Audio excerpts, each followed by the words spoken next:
Good morning student. मैं आपकी हिंदी की टीचर। और पिछले वीडियोस में बच्चों हमने पिछली क्लासों में क्या किया था। हमने पिछली क्लासों में पर्यायवाची शब्द किए थे। मैंने आपको पर्यायवाची शब्द की परिभाषा और पर्यायवाची शब्द करवाए थे। मुझे उम्मीद है आपने उन पर्यायवाची शब्दों को अच्छे से याद भी कर लिया होगा, साथ ही आपने उनको लिख भी लिया होगा ताकि आपको नेक्स्ट फ्यूचर में वो काम में आ सके। आज हम हमारा नया टॉपिक शुरू करने जा रहे हैं, नया शीर्षक शुरू करने जा रहे हैं। वो क्या है? आइडम्स यानी मुहावरे। मुहावरे क्या होते हैं? सबसे पहले मैं आपको बताती हूँ मुहावरे क्या होते हैं। हिंदी के वे वाक्यांश जो अपना स्पेशल विशेष अर्थ प्रस्तुत करते हैं उन्हें मुहावरे कहा जाता है।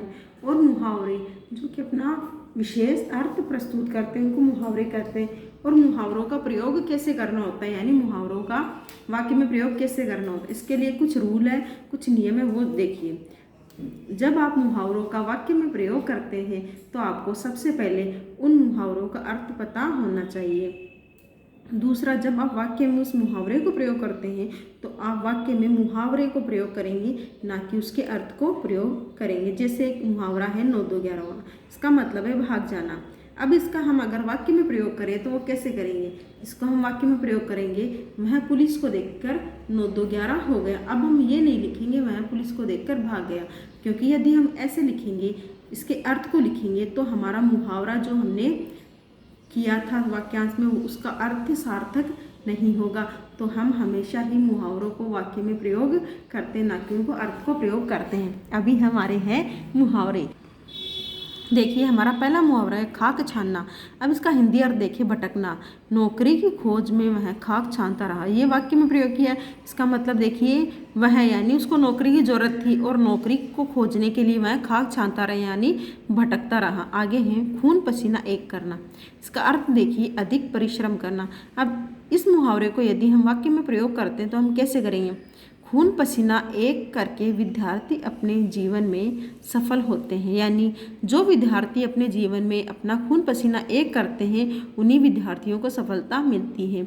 यानी जो विद्यार्थी परिश्रम करते, अधिक परिश्रम करते हैं, उनको सफलता मिलती है। आगे है खरी खोटी सुनाना। अर्थ देखिए, भला बुरा कहना।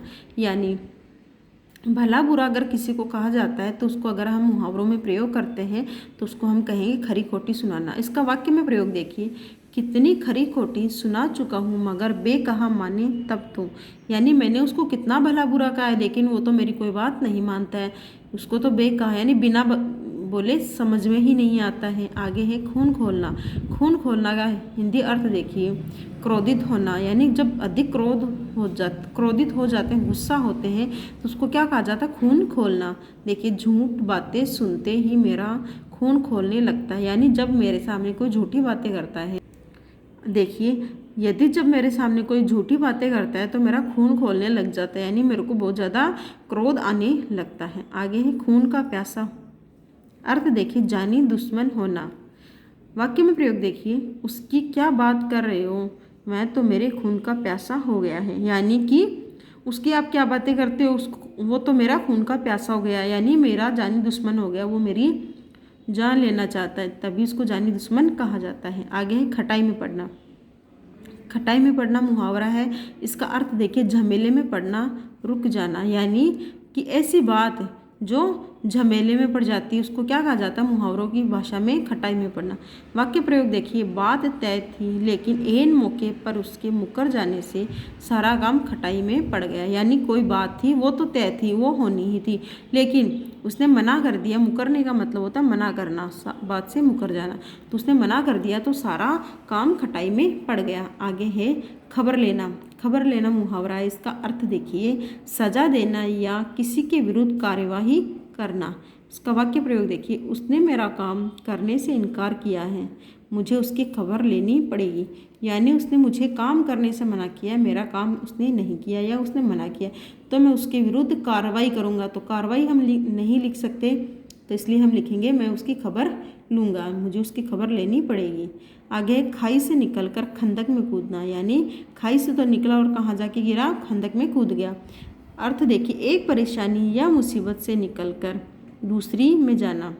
यानी एक परेशानी तो पहले ही थी, उससे तो मुश्किल से निकला था और उससे निकलते ही दूसरी परेशानी में घुस गया। आगे है मुझे ज्ञात नहीं था कि मैं खाई से निकलकर खंदक में कूदने जा रहा हूँ।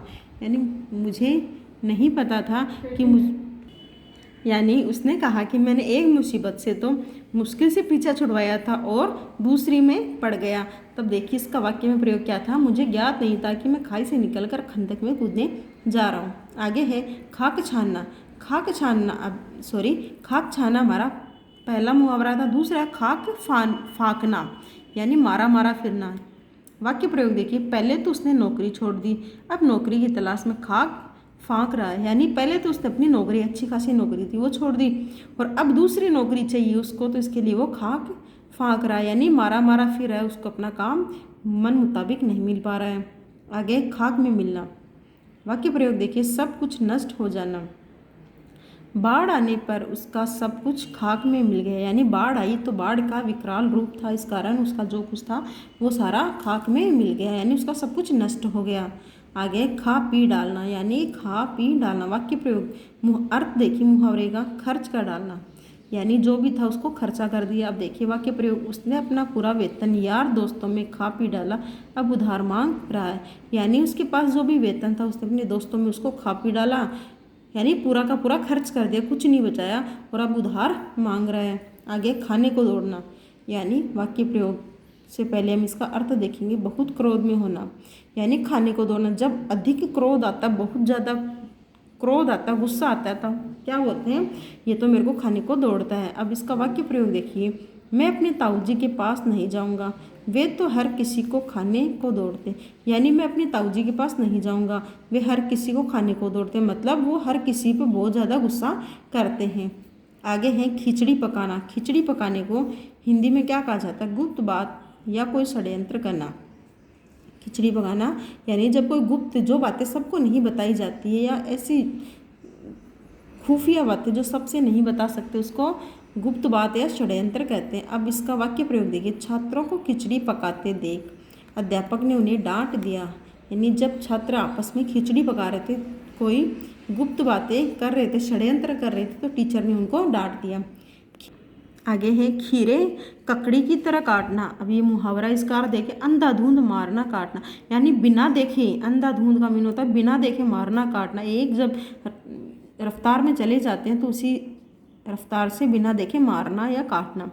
वाक्य प्रयोग देखिए, 1857 की लड़ाई में रानी लक्ष्मीबाई ने अंग्रेजों को खीरे ककड़ी की तरह काट दिया था। यानी जब 1857 में युद्ध हुआ था, लड़ाई हुई थी, तो उसमें रानी लक्ष्मीबाई ने अपने सामने अंग्रेजों को खीरे ककड़ी की तरह काट दिया था, यानी बिना देखे अंधाधुंध मारना काटना शुरू कर दिया था।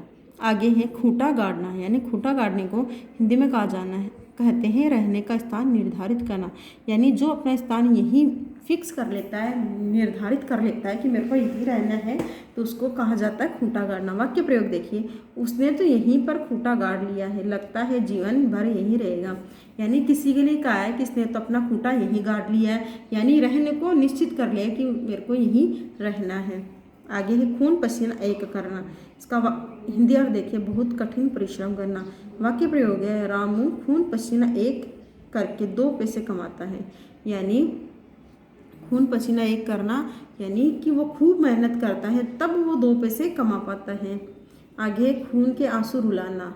वाक्य प्रयोग से पहले हम इसका अर्थ देखेंगे, बहुत सताना या परेशान करना।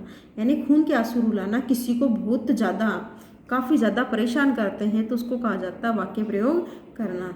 रामू कलयुगी पुत्र है, वह अपने माता पिता को खून के आंसू रुला रहा है।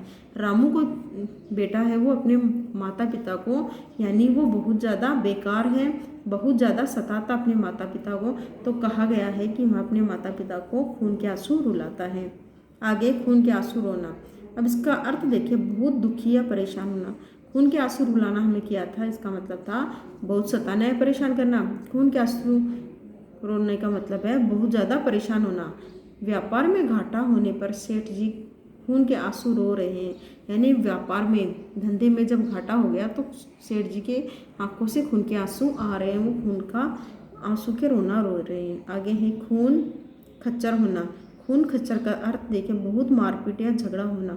जब काफ़ी ज़्यादा झगड़ा होता है, मारपीट होता है, तब क्या कहा जाता है, खून खच्चर हो गया। वाक्य प्रयोग देखिए, सुबह सुबह दोनों भाइयों में खून खच्चर हो गया।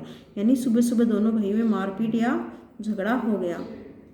आगे खून सवार होना। वाक्य प्रयोग से पहले अर्थ देखते हैं। बहुत क्रोध आना, यानी जब बहुत ज़्यादा क्रोध आता है तो क्या बोलते हैं, उसके ऊपर तो खून सवार हो गया। यही हमारा वाक्य प्रयोग है। देखिए, उसके ऊपर खून सवार है, आज वह कुछ भी कर सकता है। यानी खून सवार होने का मतलब होता है उसको बहुत ज़्यादा गुस्सा आ रहा है तो आज वो कुछ भी कर सकता है। खून पीना यानी शोषण करना, यानी जब हम किसी को बहुत ज़्यादा शोषित करते हैं या शोषण करते हैं तो उसको क्या कहा जाता है, खून पीना। वाक्य प्रयोग देखिए, सेठ रामलाल जी अपने कर्मचारियों को बहुत खून चूसते हैं। आगे है ख्याली पुलाव पकाना। ख्याली पुलाव पकाने का अर्थ देखिए, असंभव बातें, यानी ख्याली पुलाव पकाना यानी ऐसी बातें जो संभव ही नहीं है, जो हो ही नहीं सकती, तो ऐसी बातों को क्या कहा जाता है, ख्याली पुलाव पकाना। अरे भाई, ख्याली पुलाव पकाने से कुछ नहीं होगा, कुछ काम करो। यानी बैठे बैठे खाली सोचने से और ऐसे असंभव बातें सोचने से कुछ नहीं होता, कुछ करना भी पड़ता है। तो क्या कहेंगे, ख्याली पुलाव पकाना। आगे खून ठंडा होना। अर्थ है कि उत्साह से रहित होना या भयभीत होना, यानी जिस व्यक्ति में उत्साह नहीं होता है या किसी से डरा होता है उसको कहा जाता है खून, उसका तो खून ठंडा हो गया है। वाक्य प्रयोग देखिए, आतंकवादियों को देख कर मेरा तो खून ठंडा पड़ गया, यानी कि जब मैंने आतंकवादियों को देखा तो मेरा जितना भी उत्साह था वो सारा धूमिल हो गया, सारा नष्ट हो गया या मैं डर गया। आगे खेल बिगाड़ना।